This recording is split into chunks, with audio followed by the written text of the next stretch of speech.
ગઈકાલે મેં વિડીયો જોયો કે મોરબીના ધારાસભ્ય એવું કહે છે ભાજપના કે ગોપાલ ઇટાલિયામાં હિંમત હોય તો ચૂંટણી લડવા આવી જાય મારી સામે અને હું રાજીનામું પણ આપી દઈશ અને ગોપાલ ઇટાલિયાને 2 કરોડ રૂપિયા પણ ઇનામ પેટે આપીશ.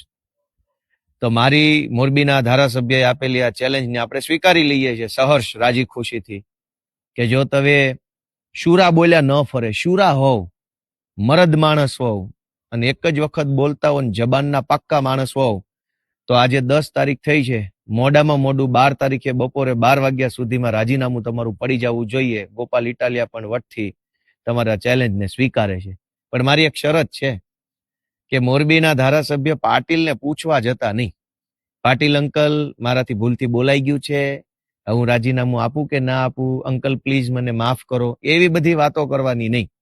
પાટીલને પૂછ્યા વગર જ તે તમારા પોતાનામાં હિંમત હોય, તમારામાં તાકાત હોય અને તમારામાં એવું ડેરિંગ હોય તો CR પાટીલને પૂછ્યા વગર, એની પરમિશન લીધા વગર, પાટીલ મને ખીજાશે, પાટીલ મને ઠપકો આપશે, પાટીલ મને મારી ઉપર કાર્યવાહી કરાવશે એવી ડર રાખ્યા વગર મોડામાં મોડું 12 તારીખે બપોરે 12 વાગ્યા સુધીમાં જો રાજીનામું તમે આપી દો તો ગોપાલભાઈ ઇટાલિયા તમારી ચેલેન્જ સ્વીકારે છે.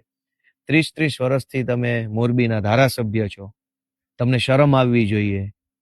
તમને એવી શરમ આવવી જોઈએ, તમારે ચેલેન્જ એમ મારવી જોઈએ કે અહીંયા કોઈ આવીને, મોરબીમાં આવીને અમે જે 30 વર્ષમાં વિકાસ કર્યો છે એમાં ખામી ગોતી બતાવે, એવી ચેલેન્જ મારવા નથી. પણ તમે એવી ચેલેન્જ નથી મારી શક્યા. શું કામ? તમને ખબર છે કે બધું એવા કામની ચેલેન્જ મારશો તો ચાલે એમ જ નથી, કામ તો કંઈ કર્યા નથી.